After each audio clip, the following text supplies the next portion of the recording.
Hi, thank you for coming to this meeting. I have a Patreon, and I mention that because some of the tiers suggest topics and some of the tiers vote on topics, and I worry that some of the voters, high voters, thought that they were voting for the topic Genesis mission with reference to Star Trek II, The Wrath of Khan. I shall leave you as you left me. And I'm so sorry, but in November of 2025, Donald Trump, President of the United States, signed an executive order launching something called the Genesis mission. So that's this. In every age, humanity invents new ways to see further. The telescope let us glimpse the stars. The microscope revealed the worlds within us. For centuries, thinkers like Leibniz, Shannon, and Turing dreamed of making all knowledge computable. But today, knowledge grows faster than our ability to understand it. Trillions of data points, a universe of information still unaffected. Now, a new universe.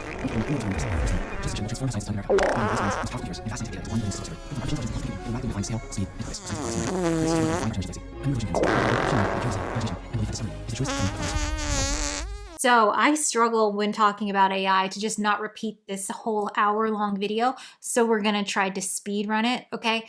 Scientists use novel and interesting machine learning tools. I realize I have lost this battle forever, but these machine learning tools are not artificial intelligence, and yet we're all just deciding to call it artificial intelligence. Does AI exist? No. But like, fuck me, right? Anytime you have a whole bunch of data, it makes sense to develop some sort of computer algorithm to sort through that data, reduce that data, maybe apply like analysis tools to that data, because you can't look at all of it. There's too much data. This style of data reduction, of data analysis, has been going on for like 2 or 3 decades, but it's really accelerated in recent years. A classic example is astronomy. You have your telescope, you point it at like, I don't know, 500,000 galaxies. You cannot physically with your eyes catalog and analyze 500,000 images, and they're not just images, they're usually like data cubes. So you'll have like a photo in whatever wavelength you're looking at, X-ray, radio, whatever. You would have maybe spectra information, you would maybe have velocity information, and you just can't. You can't. That's too much data. You take a small subset of the data and you analyze it the classical way, and then you train an algorithm on that small subset, and then you expand, you close the model once you have it trained the way you want it, and you just throw it at the big giant hunk of data. And like, it works beautifully.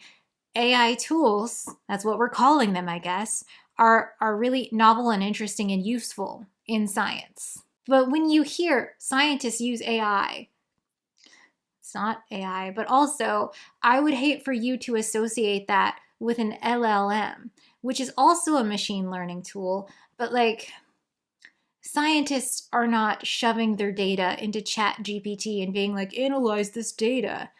I mean, some of them are. That's pretty fucking embarrassing. Anyway, I do have this worry. I have this worry that someone hears scientists use AI tools all the time and they're great. And they interpret that as like, oh, if I want to be a scientist, I should invest in using an LLM and learning how to be a prompt engineer. No, please don't. Stop using those. Those are algorithms that are trained to just keep your eyeballs on and also flatter your every move and then kind of tell you to kill yourself and others. Like, that's what they're good at. You don't need to do that. That's not what machine learning in science is. Anyway, I do think the ubiquity of AI tools in science is like a thing that will happen. It's the one good thing we will get out of this AI bubble. There's just so much data. Of course, we will use this very good tool to analyze the data. Anyway, I like science.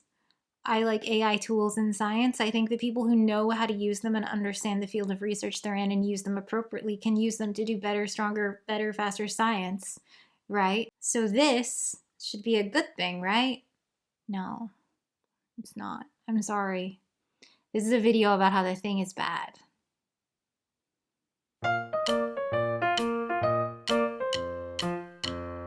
So the Genesis mission is presented by the White House press office and also a lot of media and science institution as like this big, giant, beautiful project that will transform science in America. Not only like just shoving AI into every single piece of it, but also restructuring the way science is performed in America. Who gets to do it, where it gets done, who gets funding for it, etc. The media and a lot of scientific institutions, and honestly, like a lot of scientists have looked at this Genesis mission and been like, wow, oh my God, you guys, finally, science policy. This is the day that Trump became president. Wow, the adults are in charge. Science is definitely back on the menu, boys. And let me ask you in the form of a rhetorical question.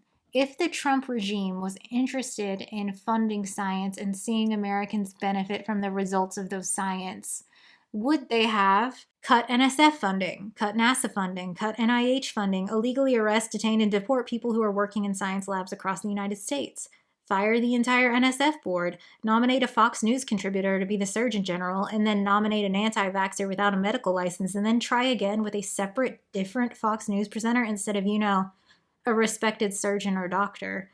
This whole thing, there's this whole thing, there's this whole thing. Does this look like a man who understands science? There's more. And we could just go on all day and all day. Based on what we just covered, do you trust anything science related in any way at all coming out of this administration? I mean, no. I don't really think we even need to go further. We don't need to dedicate any time to this at all. Obviously this is some sort of scam. The question is, what sort of scam is it? But for documentation purposes, let's go further. I really don't think you need to do more than watch the 2-minute ad on this website to realize these people have no understanding of science or science's role in technological innovation to even suspect that they know what they're doing. So here we have a list of 26 national priorities that have been identified. And that's just 26 things. You guys, step 1, identify the priorities. Step 2, solve solutions. They did it. They're already halfway done. I'm just kidding. I don't think identifying 26 national priorities is the problem. The issue is, of course, that this whole document was written by some garbage LLM chat box, and I spent way more time reading it than anyone involved in the creation of this document spent writing it. It's just a nonsense list. Why not do some examples? Page 17, predicting U.S. water for energy. Predicting U.S. water for energy. Water availability is essential for expanding production and utilization of energy, as well as the nation's health and security. However, there are fundamental scientific gaps in our understanding of terrestrial and atmospheric systems that limit our ability to predict water resources, especially on the timescale of weeks to years. And this is true, sure. But do you think the Trump administration actually cares about climate modeling? Because they cut NOAA's funding. They canceled their climate change research and called it woke garbage. The whole thing got doged. If they actually cared about AI modeling of climate and climate disasters, especially for national security, why would they specifically fire all the people who, were using AI to model climate and climate disasters for national security? This whole team already existed, and they crushed it, they destroyed it, they killed it, they ended it. So why are they pretending that suddenly they care about this? And honestly, this is how every single one of these 26 things reads. Accelerating delivery of fusion energy. And it's just challenge. Fusion is hard. If we had it, that'd be good. AI solution. Digital twins, data, harness, framework, predictive AI. Justification. Fusion would be good. Impact. Fusion would be good. I know someone watching this is going to be like, Angela is so stupid. She's just mocking fusion. She doesn't understand how good it would be and how good the energy would be. And yeah, I do. Your malicious optimism will kill us all. To look at this and be like, wow, they're going to do fusion and they're going to deliver it via the grid is idiotic. That's not what this is. Fusion as a viable energy resource is not on the horizon. And what they are suggesting in this document is that they need scientists to develop AI tools to make a plan on how to deliver fusion energy via the existing electrical grid. That makes no sense. That is not a thing we can do. It would be like if the US government sent out a call for proposals on building a docking station for the moon base. We don't have a moon base. It's a little premature to get the captains of industry involved, It doesn't make sense to call for a proposal on acceleration of fusion energy delivery when we do not have fusion energy to deliver. It's nonsense. It is an economically unusable form of energy at the moment. Why would we focus on delivery of this unusable thing? It makes no sense. Speaking of delivery, have I mentioned the timelines of these proposals? Wait, P.S. Would a regime actually interested in delivering energy to their constituents in a cheap, safe, easy manner have cut all of the research that goes into renewable energy? Would they have destroyed all the renewable energy subsidies that had been put in place by the previous administration, had been lowering the cost of energy across the nation? Would they have just canceled that? Would they have started a senseless war in Iran, which not only causing massive deaths that are now on all of our conscience as Americans, but also raising the price of gas to like $6 a gallon? Would they have done that? I'm supposed to believe that this administration cares about energy. Sure. Anyway, have I mentioned the timelines of these proposals? So the Genesis mission was announced by executive order November of 2025, mid-March 2026, call for proposal due end of April 2026. 6 weeks. 6 weeks to write a proposal for a new funding opportunity you've never heard about. Fantastic. Do they have the website prepared with documentation on how they want the proposals written for the initiative? No. Do they have an example proposal? Do they have the requirements listed? Do they have emails for each of the 26 things for the specific funding officer that you can contact? No. They have a generic email, genesis@doe.gov. Just send all your shit there. And then they will make an FAQ page and just post non-responses to all of that. That's what they have. 6 weeks to write a proposal. You have no information. Go. Anyway, I watched a bunch of these webinars. Why does the US government host their webinars on privated YouTube videos? That's weird, right? Isn't that weird? Like, surely they have their own website. Why not do that? Why would you hope that YouTube just keeps these up for you? That's weird. I just find that weird. Anyway, on these webinars, it's people just reading to you a PowerPoint that was obviously made by some chat box by whatever lackey works at the DOE. The second part of this thing, in addition to building out this platform to enable all of us to do our work better, it has no information on it. The people hosting the webinars are like, yeah, if anything's conflicting with the website, I would trust the website and maybe ask for guidance. Read the RFA in its completeness. Nothing that we say should be taken as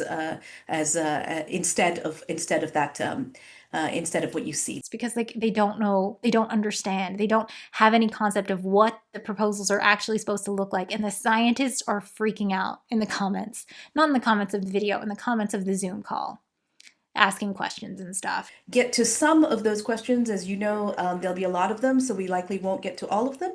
So there's a lot of questions. I see that some of you have already started populating the Q&A section. 400 plus questions, so we'll try to get through.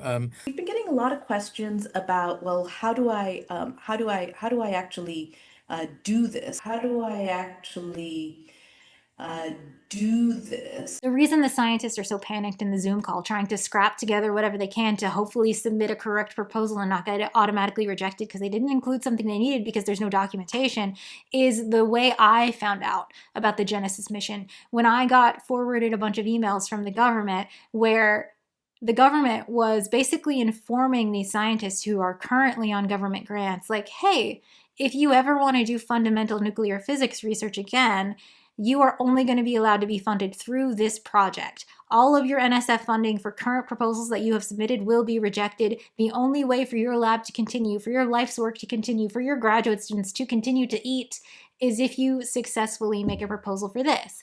Because the Genesis mission is actually a restructuring of how science is done in America. It's a restructuring of who's allowed to do what and where. And if you look at these 26 projects, the things they're saying, this is now the only place in America to get government funding for these things, they are so broad. It's basically all of fundamental physics research, all of nuclear particle theory, all of like weather modeling, all of nuclear engineering, just so many things, all of which they are now saying NSF, DOE, NIST, none of these funding institutions will fund you in any other way than under the Genesis mission with an AI-driven approach to delivering products. They're suggesting fundamental physics research will only be done with the intention of delivering AI products. Basically saying, hey, you do nuclear science theory. The only way you will ever be able to do that ever in America, ever again, is to write this grant in 6 weeks and hope it gets approved.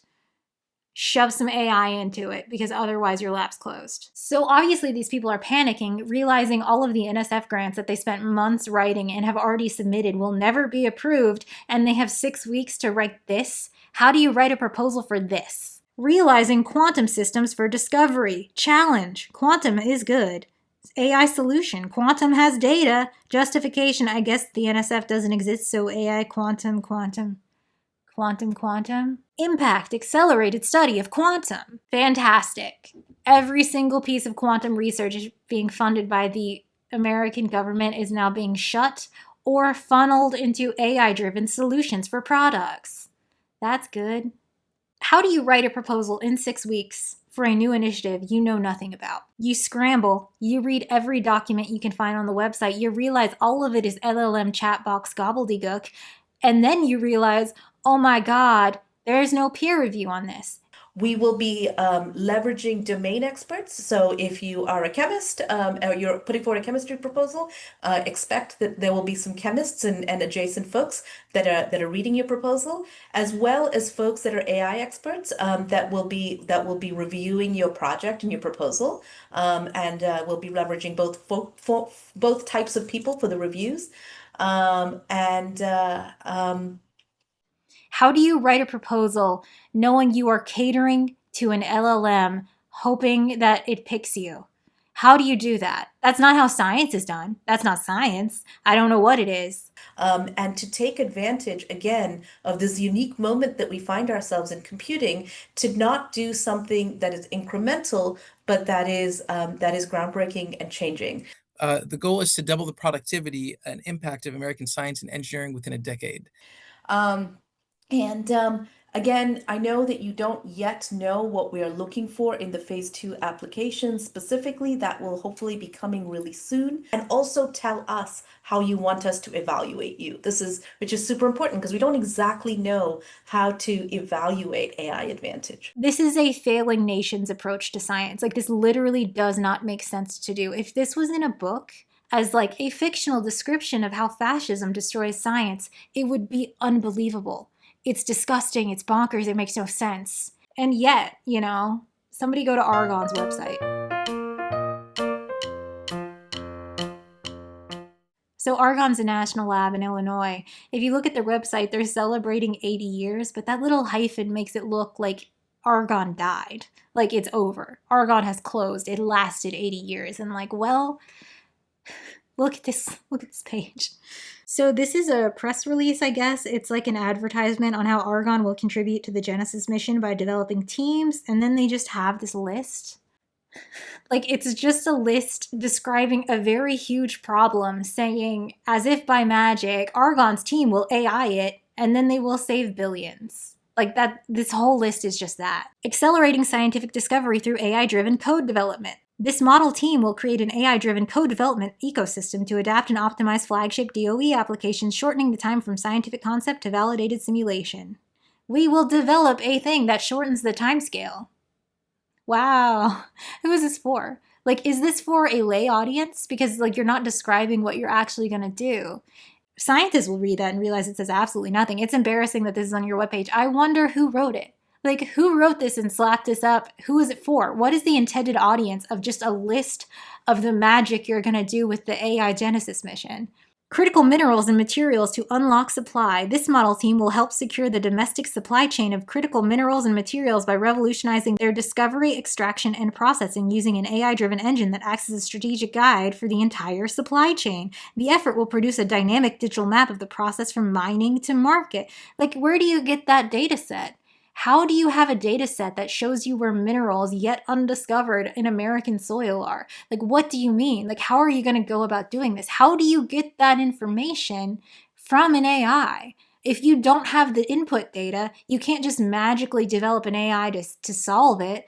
What's the action you are going to take to do this? What is this? Again, who is the audience for this? Mineral guys? Big mineral fans? They're going to be whoa, guys, Argonne says they're going to use AI to find every mineral in America. They're going to do that. Prometheus.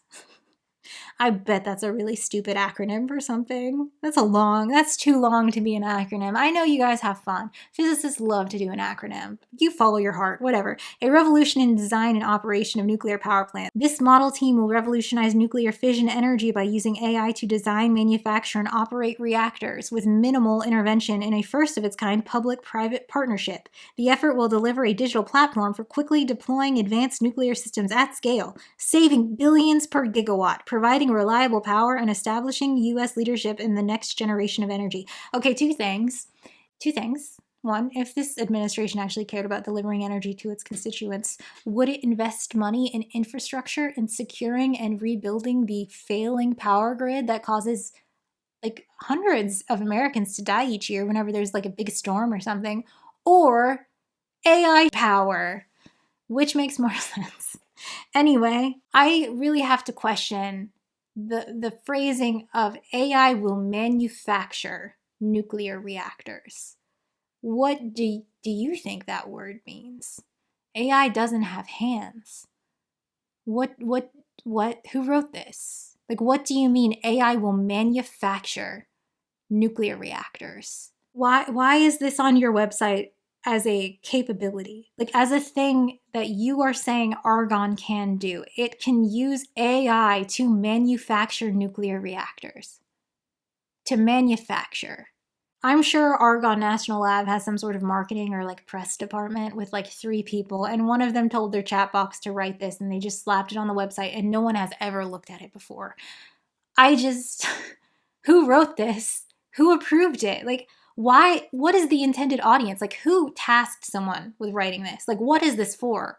Because I mean, it's just that it kind of seems like nonsense. It's literally like we took the 26 things and our team will do magic and save billions. Like, that's how these all read. Just like replace AI with magic. And it's like, well, how exactly are you going to do that? And why are you putting it up in this format?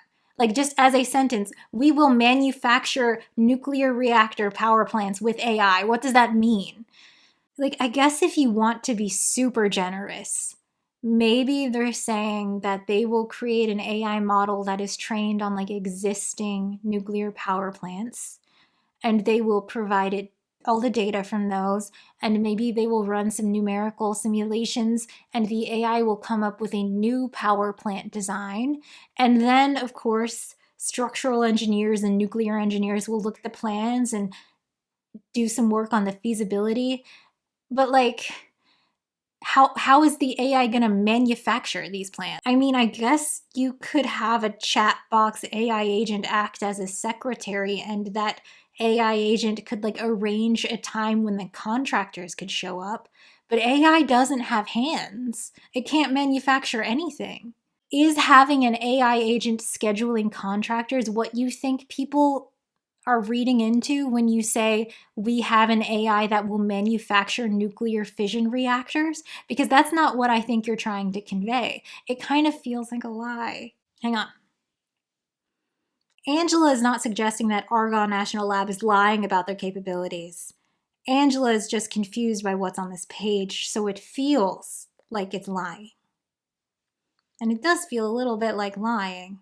Unless, of course, you're incredibly generous in the way you interpret each sentence. But saying AI to save billions seems like a pretty tractable statement that you could perhaps investigate in like 3 or 4 years to see if that factually happened. It feels like lies. That doesn't mean that it is. America's AI revolution transforms scientific discovery at the speed of light. This model team will speed breakthroughs in microelectronics, medicine, advanced manufacturing, and energy security by transforming the world's top scientific facilities into intelligent, self-driving engines of discovery. You will do that. You will. You are saying that at the speed of light, factually at the speed of light, you Argonne National Lab will deliver breakthroughs in microelectronics, medicine, and advanced manufacturing at the speed of light. Like, that's something you say you will do. You will be doing that. That is what you are going to do. So if someone were to check in like 7 years, we could see those at the speed of light breakthroughs. Like, that's what you're suggesting. It's just that, like, because like maybe it feels like super hyperbolic, like as if as a scientific institution, you've just decided to say whatever, get some funding, and tide yourself over until a more scientifically literate regime is in charge and you can go back to doing science? Because it kind of feels like that, like a little bit. That's how it reads to me personally. And in doing this, you're just destroying your scientific credibility, you know? I mean, at the speed of light. Okay, let's compare Argonne's statements on the Genesis mission and their role in it to ORNL's, you know? Oh, I'm so worried a baby physicist is going to watch me say ORNL and think it's actually pronounced that way. It's Oak Ridge National Lab, and they always put ORNL, but people just call it Oak Ridge. I think it's funny to say ORNL. Research highlights explore how ORNL is applying its unique strengths as part of the Genesis mission to address critical national challenges across energy security and advanced science. Through the integration of ORNL's computing facilities, data, and experimental capabilities, the laboratory is accelerating discovery and real-world impact.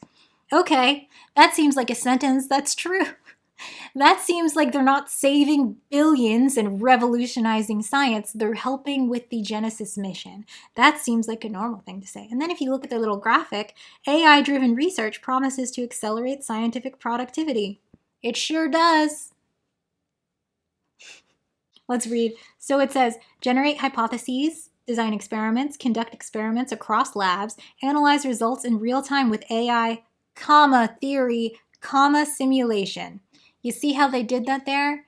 AI is not a magic wizard that's solving all of Oak Ridge's problems. No, it's one of the many tools they use to approach big scientific problems. This is so much better.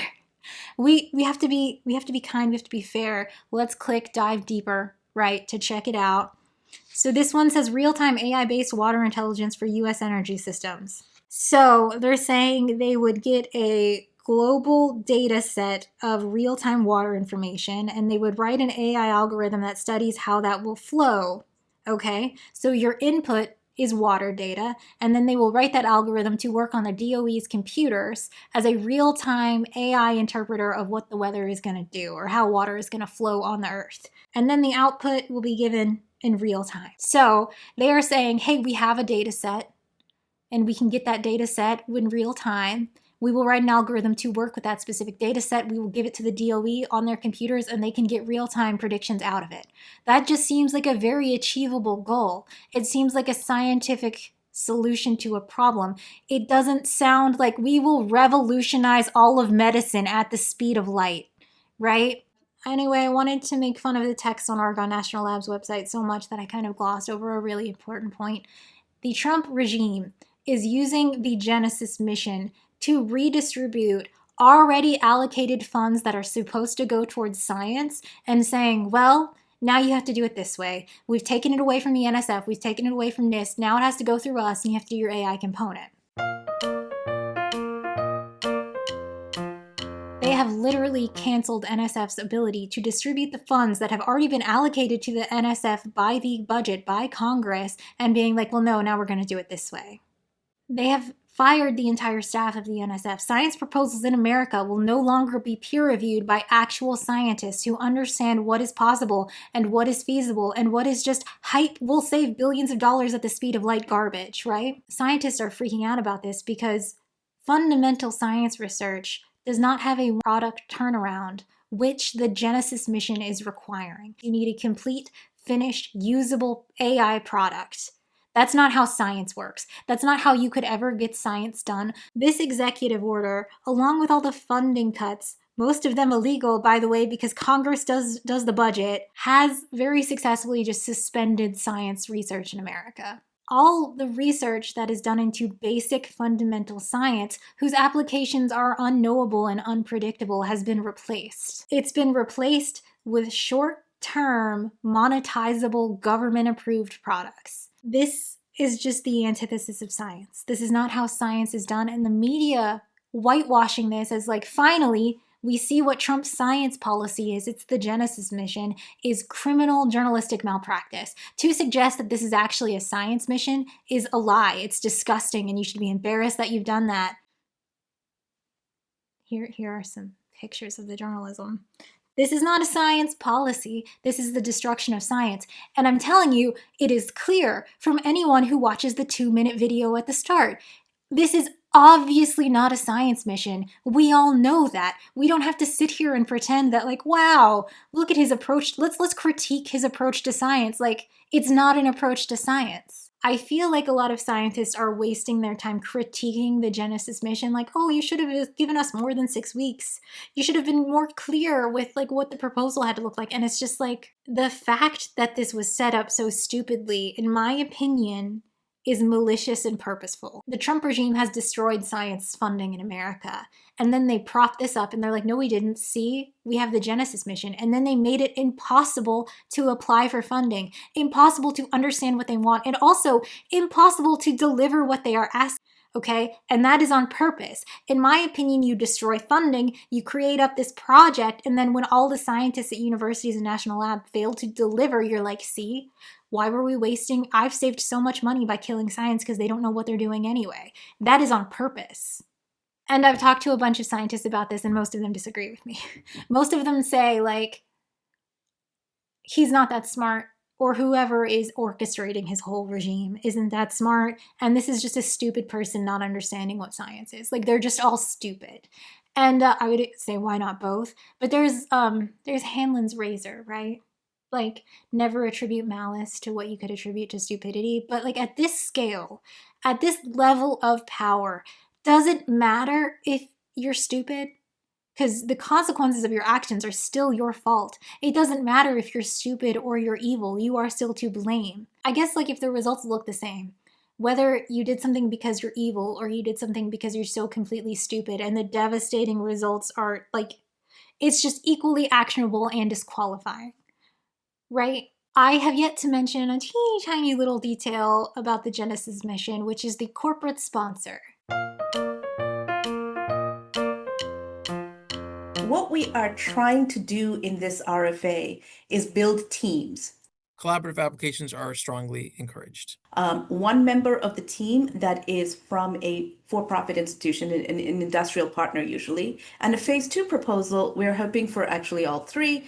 There are some topics perhaps where category 3 may not be appropriate, and we appreciate that. This is a teaming activity. There are requirements on teaming?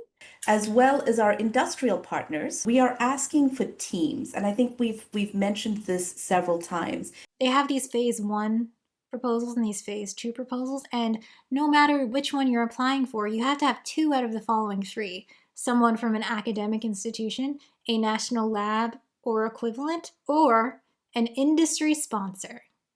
So the thing about working at a national lab, though, is that most people who work at a national lab also have an academic affiliation. So like, basically, every single proposal has to have an industry part. If you go back and watch those Zoom meetings that I told you about, that's most of the questions. Most of the questions are scientists being like, I don't know any of these companies. How do I get like a person to talk to at this company in order to get them to help me? How do I even know what they do? Within 6 weeks, I'm supposed to identify an industry partner, know what they do so intimately that I can write their work into my grant. That makes no sense. That was most of the questions. Because like, people just working at the random North Dakota university do not have contacts at Oracle AI to get them to help them with their weather modeling. Do you know what I mean?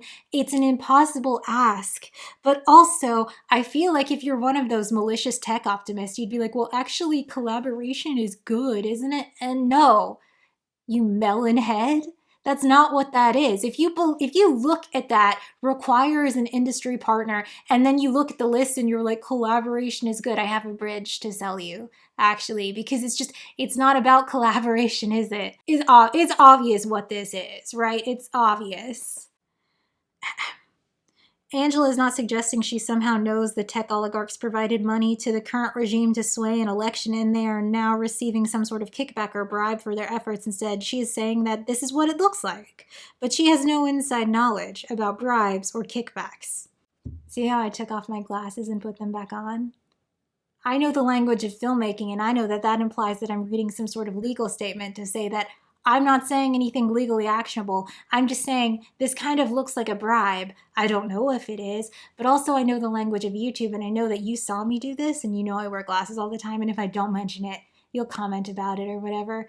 You get it. It's fine. Anyway, I'm not saying it's a bribe.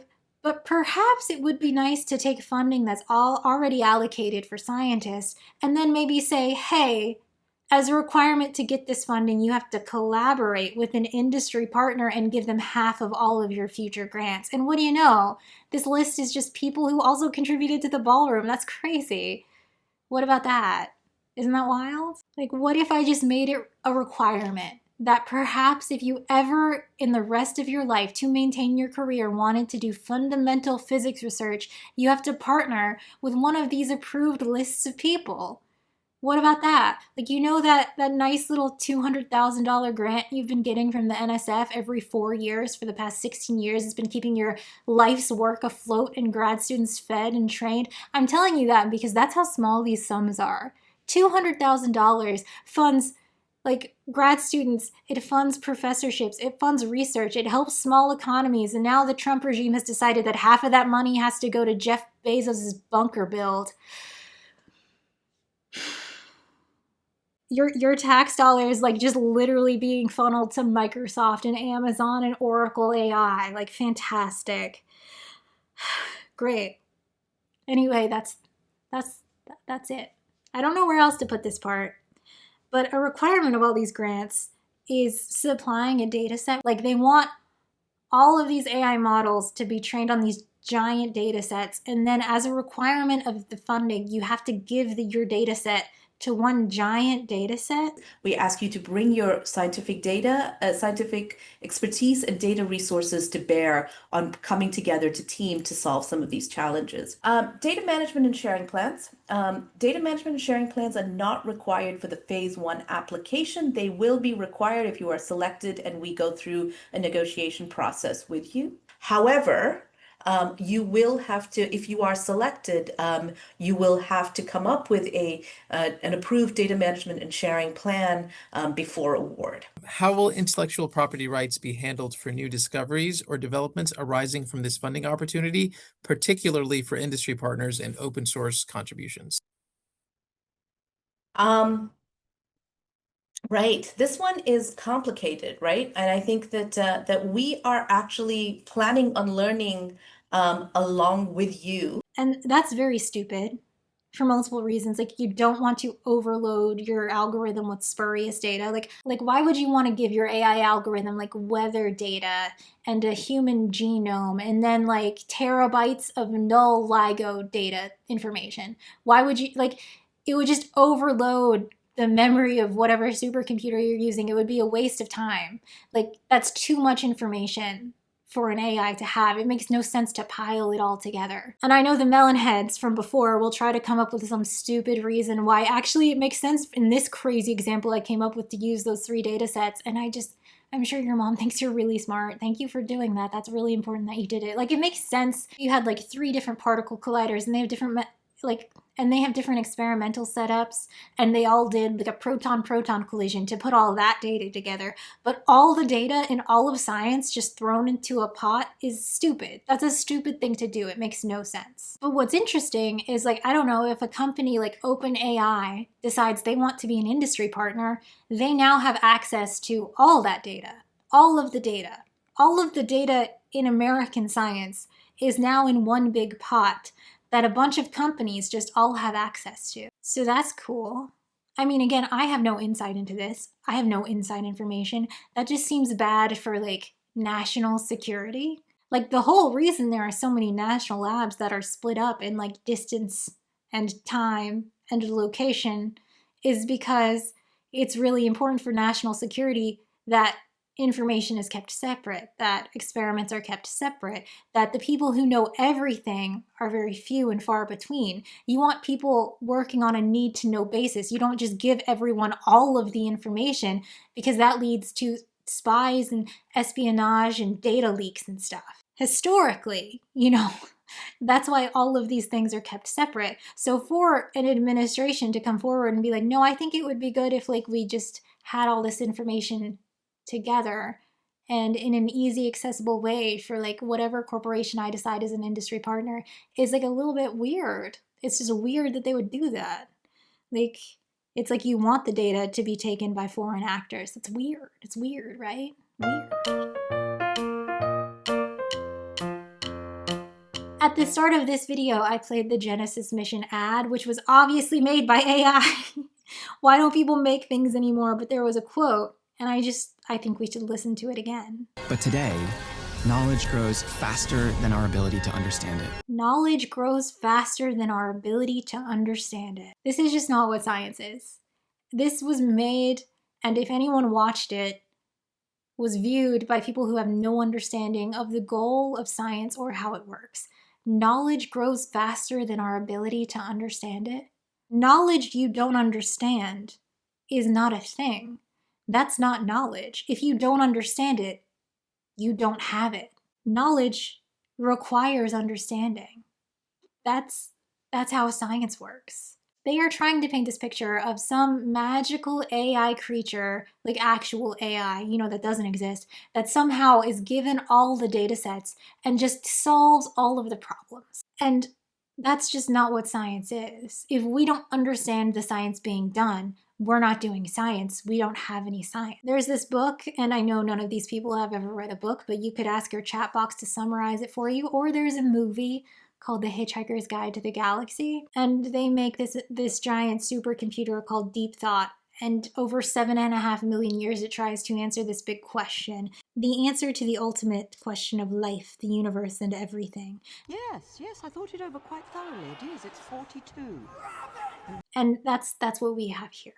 If we built some magical AI, that doesn't exist, by shoving a bunch of data into it, just adding data to your algorithm does not make it better at analyzing data.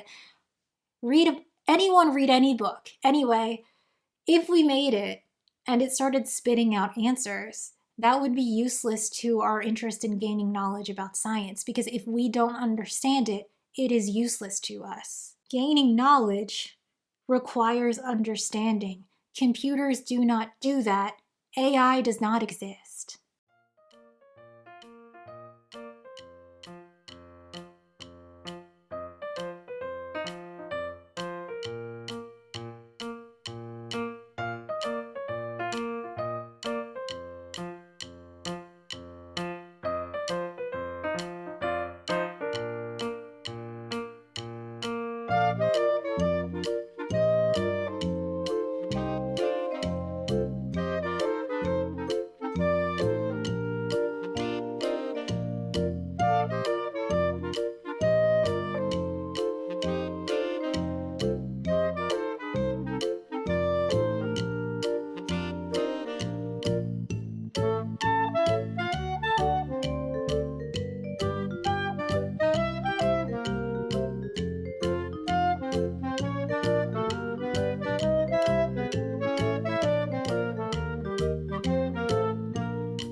So I kept having this devastated imagery in my head of all these scientists just desperately scanning this list of industry partners to try and find anything vaguely related to what they want to do, to try and get someone on board so they could, save their career and their livelihoods and their families and keep health insurance on their babies' heads and, feed their grad students and whatever. And I saw Microsoft. And can you imagine how desperate you would have to be to entrust Microsoft with the fate of your scientific career, to say, oh, who could deliver a product that's usable in 120 days? Fucking Microsoft. Oh my God. Microsoft hasn't delivered a usable product in 20 fucking years. The only reason Microsoft exists is because all of our government is run by to get their emails printed off and haven't used a computer ever. Like, I cannot wait for the downfall of Microsoft. And can I even make a prediction? I think Microsoft's downfall will be a thing that made them a bunch of money, which was going against all of academic research and deciding kids need computers in schools, even though the parents hate it and the kids hate it and the teachers hate it and they'd all rather have textbooks. What they did was give every kid the shittiest computer ever imaginable, force them to use this tiny box with ads all over it that spies on them while they're in their room trying to Google the word peanuts or whatever, that like you open up Word and it loads for like 85 seconds while it overheats on your lap. They gave every kid in America the shittiest piece of technology that kid will ever use as like an advertisement. They were like, yeah, we'll hook them young on Microsoft, when all they did was teach every child in America that Microsoft is shit and you should never use it. I've seen this happen in real time. 10-year-old nephew comes over, asks to borrow a computer to do like a little 10-year-old kid book report or whatever. And he was like, where's Word? And I was like, I don't have it. I think I opened up like LibreOffice. And he was just like, what is this? Because it just fucking worked. You drag a picture in, you change the margins however you want. Like, Microsoft has doomed themselves by forcing every kid to just suffer through that for like 5 years. Oh my God. I know that there are Microsoft apologists that have already Googled my email and they're like, hey, Angela, if you want help, here's how you can get Microsoft to work. And it involves like opening the terminal on a Windows computer and ls-a, and you delete 3 files, then you download these applets. And then if you want the font you want, or if you want to save the settings, you have to download this other thing and add it. And it's like, you're in an abusive relationship. Software you purchase should work. Like, if you purchase a software, you shouldn't have to like jailbreak it. That's crazy. Imagine choosing to work with Microsoft to save your science. It could never be me. Oh my God.